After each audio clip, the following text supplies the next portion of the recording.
অসমৰ ৰাইজক ভোটাৰ ৰাইজক বিশেষভাৱে থাওৰা আৰু মৰিয়নিৰ ৰাইজক ধন্যবাদ জ্ঞাপন কৰিব খুজিছোঁ। যিহেতু ৰাইজৰ দলে কেৱল 2টা বিধানসভা সমষ্টিত আমি প্ৰাৰ্থিত্ব দিছিলোঁ, থাওৰা আৰু মৰিয়নি, গতিকে থাওৰা আৰু মৰিয়নিৰ ভোটাৰ ৰাইজক আমি ধন্যবাদ জনাইছোঁ। বিশেষভাৱে ধন্যবাদ জনাইছোঁ থাওৰাৰ যিসকল ৰাইজে আমাক ভোট দিলে। 24,395 জন ভোটাৰক, যিসকলে এটা নতুন দল, নতুন আঞ্চলিক দল, নতুন জাতীয়তাবাদী দল, নতুন এটা প্ৰমিজিং দলক ভোট দিলে, ৰাইজৰ দলক ভোট দিলে।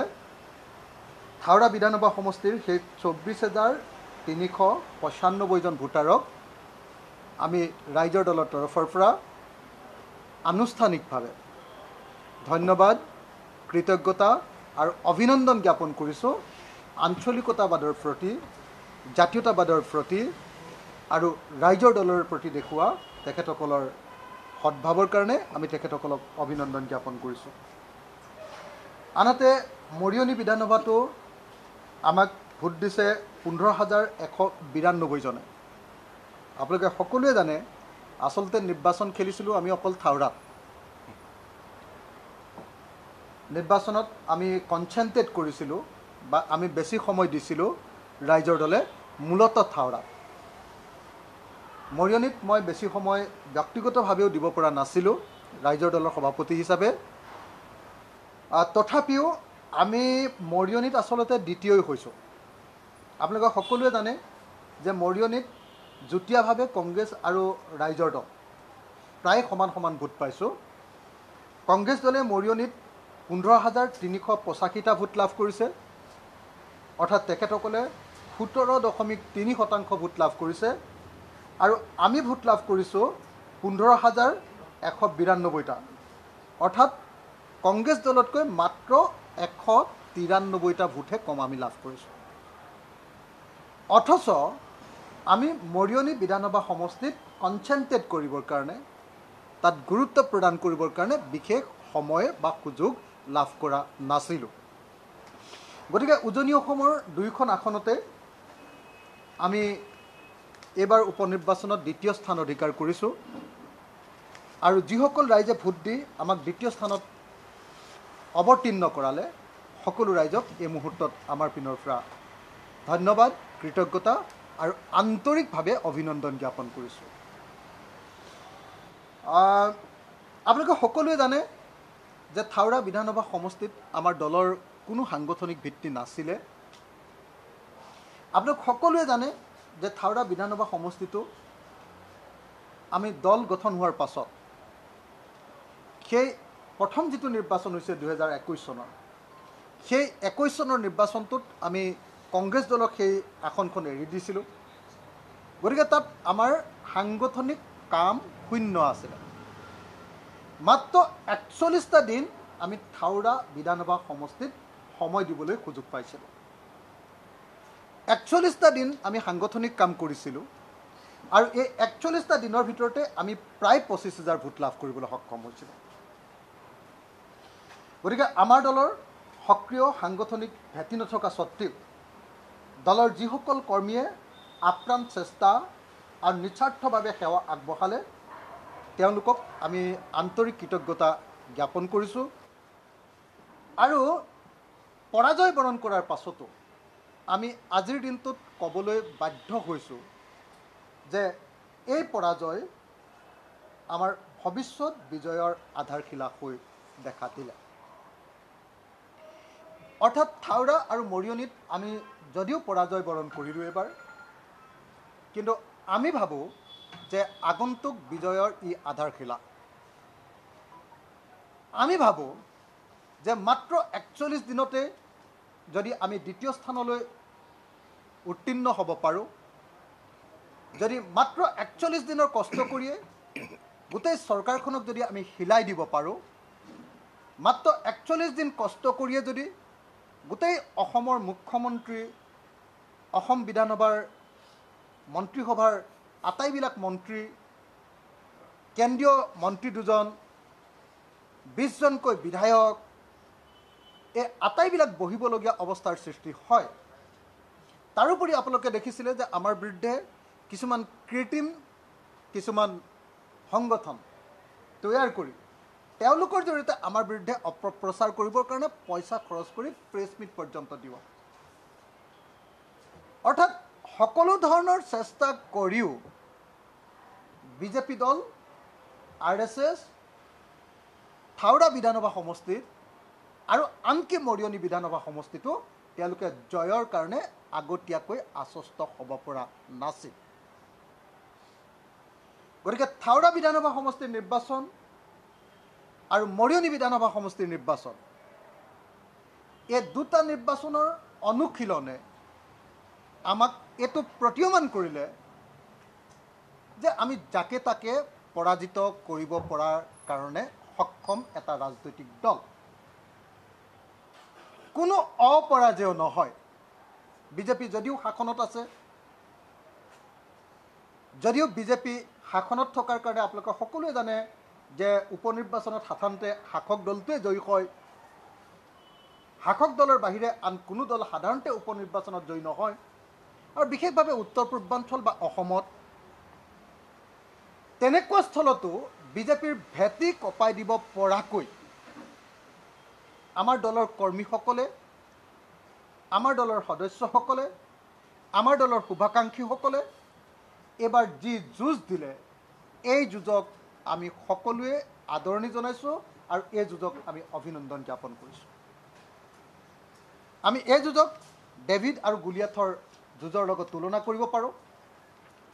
এফালেদি বিজেপি দলে আপোনালোকে জানে যে 50 কোটি টকা খৰচ কৰিছে, এফালেদি সৰ্বশক্তি সাংগঠনিক শক্তি প্ৰয়োগ কৰিছে, এফালেদি পৃথিৱীৰ আটাইতকৈ ডাঙৰ ৰাজনৈতিক দল বুলি ঘোষণা কৰা দলটোৱে সমস্ত শক্তিৰে যুঁজিছে, আৰু আনফালেদি পৃথিৱীৰ আটাইতকৈ সৰু ৰাজনৈতিক দল ৰাইজৰ দল। আমি তেওঁলোকৰ লগত সামান্য টকাৰে, সামান্য শক্তিৰে আৰু কেৱল 41 দিনীয়া প্ৰস্তুতিৰে তেওঁলোকৰ লগত যুঁজি তেওঁলোকক আমি কপাই দিবলৈ সক্ষম হৈছোঁ। গতিকে এই উপনিৰ্বাচনে আমাৰ কাৰণে এটা আশাৰ বতৰা কঢ়িয়াই আনিলে। কি আশাৰ বতৰা? অন্ততপক্ষে উজনি অসমত আমি আটাইতকৈ ডাঙৰ বিৰোধী দলত পৰিণত হ'লোঁ। আজি কংগ্ৰেছ দলে আপোনালোকে দেখিছে, আজি কংগ্ৰেছ দলে উজনি অসমত কিমান ভোট পাইছে। যি সময়ত আমি থাওৰা বিধানসভা সমষ্টিত 24,395টা ভোট লাভ কৰিলোঁ, সেই সময়ত কংগ্ৰেছৰ মনোৰঞ্জন কোঁৱৰে লাভ কৰিছে 5,892টা মাত্ৰ ভোট। অৰ্থাৎ তেওঁলোকতকৈ আমি প্ৰায় 20,000 ভোট বেছিকৈ পাইছোঁ। কংগ্ৰেছ দল সম্পূৰ্ণৰূপে ধূলিচ্ছাত হৈ গৈছে আৰু উজনি অসমত ৰাইজে, অৰ্থাৎ আমি য'ত য'ত নিৰ্বাচন খেলিছোঁ তাত ৰাইজে আমাকেই বিজেপিৰ বিকল্পৰূপে গ্ৰহণ কৰিছে। গতিকে 2021 চনৰ এই 5খন বিধানসভা নিৰ্বাচনৰ উপনিৰ্বাচনৰ যি নিৰ্বাচনৰ প্ৰতিদ্বন্দ্বিতা, সেই প্ৰতিদ্বন্দ্বিতাই ৰাইজৰ দলক অসমৰ দ্বিতীয়টো সৰ্ববৃহৎ দলৰূপে, ৰাইজৰ দলক অসমৰ বিজেপিৰ প্ৰকৃত বিকল্প দলৰূপে, ৰাইজৰ দলক অসমৰ ভৱিষ্যতৰ বিজেপিক পৰাভূত কৰিব পৰা দলৰূপে প্ৰতিষ্ঠিত কৰিলে। এই যিখন সংগ্ৰাম, এই সংগ্ৰামখনত যিসকলে যুঁজ বাগৰ কৰিলে, সেই সকলোকে আমাৰ দলীয় কৰ্মী, আমাৰ শুভাকাংক্ষী, থাওৰাৰ ৰাইজ, সচেতন ৰাইজ, মৰিয়নিৰ সচেতন ৰাইজ, যিসকলে সকলো প্ৰলোভন, সকলো ধনবল, সকলো বল বাহুবল, সেই সকলোবিলাকক ওলাই কৰি ৰাইজৰ দলক ভোট দিলে, তেখেতসকলে অসমত নতুন আঞ্চলিকতাবাদৰ আধাৰ স্থাপন কৰিলে। আৰু সেইকাৰণে যিসকলে আমাক ভোট দিলে আৰু যিসকলে আমাৰ কাৰণে কষ্ট কৰিলে, প্ৰত্যেকজন লোককে, প্ৰত্যেকজন আঞ্চলিকতাবাদী, প্ৰত্যেকজন জাতীয় ভাৱাপন্ন, প্ৰত্যেকজন ভোটাৰক ৰাইজৰ দলৰ তৰফৰ পৰা আন্তৰিকভাৱে ধন্যবাদ আৰু কৃতজ্ঞতা আৰু নমস্কাৰ জ্ঞাপন কৰিছোঁ। আজি নিৰ্বাচনত হৰাৰ পাছত আমি নকওঁ যে বিজেপি দলে অন্যায়ভাৱে জয়ী হৈছে, কিন্তু এইটো কথা খাটাং যে ৰাইজৰ দলে নকলেও ৰাইজ নিশ্চিত হৈছে যে বিজেপি দলে অন্যায়ভাৱে এইবাৰ নিৰ্বাচনত জয়ী হৈছে।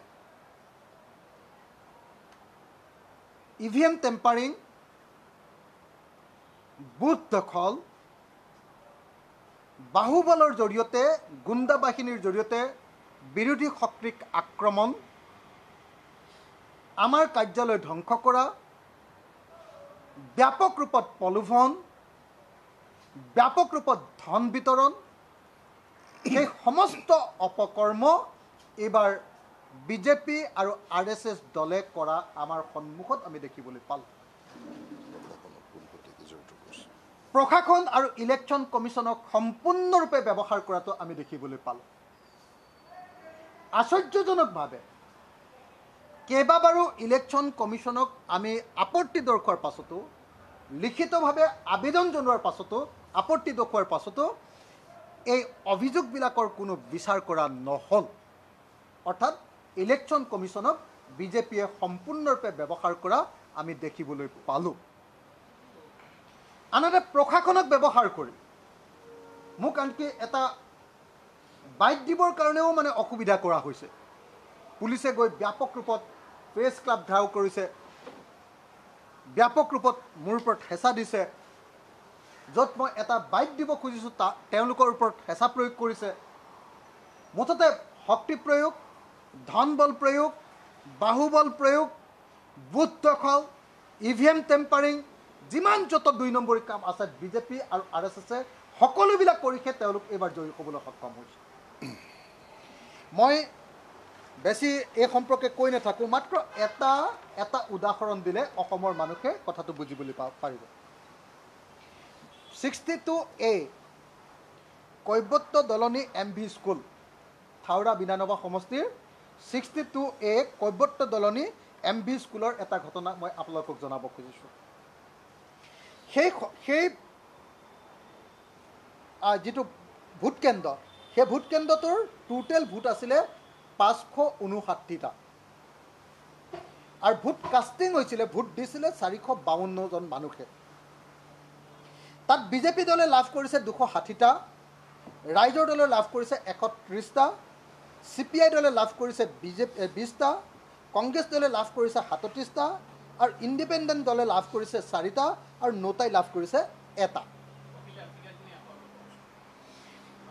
মই আকৌ কৈছোঁ, কৈৱৰ্ত দলনি MV স্কুল, থাওৰা বিধানসভা সমষ্টিৰ 62A নম্বৰ ভোট কেন্দ্ৰ। তাত সৰ্বমুঠ ভোট আছিলে 559টা আৰু ভোট প্ৰদান কৰিছিলে 452টা। তাত মুছলমান ভোট আছিলে, খিলঞ্জীয়া মুছলমানৰ ভোট আছিলে 252টা আৰু ভোটদান কৰিছিলে 452টা।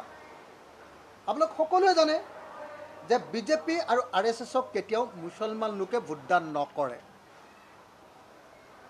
আপোনালোকে সকলোৱে জানে যে বিজেপি আৰু RSSে মুছলমানক নিষেধ কৰিবৰ কাৰণে মুছলমানৰ ভোট নালাগে বুলি পোনপটীয়াকৈ বিজেপি আৰু RSSৰ মুখ্যমন্ত্ৰী হিমন্ত বিশ্ব শৰ্মাই ঘোষণা কৰিছে। কিন্তু আশ্চৰ্যজনকভাৱে 452টা ভোটৰ ভিতৰত 260টা ভোট তাত লাভ কৰিছে, অথচ তাত 252টা ভোট মুছলমানসকলে প্ৰদান কৰিছে। তাত 200টা নন মুছলমান ভোট প্ৰদান কৰা হৈছে, কিন্তু বিজেপিয়ে লাভ কৰিছে 260টা ভোট। কেৱল 200টাহে তাতে কেৱল নন মুছলমান ভোট প্ৰদান কৰা হৈছে, কিন্তু বিজেপিয়ে লাভ কৰিছে 260টা ভোট। যদি আটাইবিলাক নন মুছলমান ভোটো তাত লাভ কৰিছে বুলি আমি ধৰি লওঁ, তেতিয়াহ'লে বিজেপিয়ে লাভ কৰিব লাগিছিলে কেৱল 200টা ভোট। সকলোৱে জানে যে এই 252টা মুছলমান ভোটৰ প্ৰায় আটাইবিলাকে আমাক ভোটদান কৰিছে ৰাইজৰ দলত। ধৰি ল'লোঁ তাৰে 37টা কংগ্ৰেছে ভোট পাইছে, তাৰো গোটেইখিনি মুছলমান ভোটেই বুলি ধৰি ল'লোঁ। CPI দলে 20টা ভোট পাইছে, সেইবিলাকো মুছলমান ভোট বুলিয়ে ধৰি ল'লোঁ। তেতিয়াও অন্তত আমি 200টা ভোট তাৰ পৰা লাভ কৰিব লাগে, অকল মুছলমান ভোট। বাকী যিবিলাক ভোট আছে সেইবিলাকৰ কথা বাদেই দিলোঁ। কিন্তু দুৰ্ভাগ্যজনকভাৱে আমি তাত ভোট লাভ কৰিছোঁ কেৱল 130টা ভোট। অৰ্থাৎ সেই কেন্দ্ৰটোত যে EVM টেম্পাৰিং বা বুথ দখলৰ জৰিয়তে ভোট প্ৰদান কৰা হৈছে, এই কথাটো যে 100% খাটাং, এই কথাটো আমাক তাৰ স্থানীয় ৰাইজে আমাক লিখিতভাৱে এই কথাটো জনাইছে।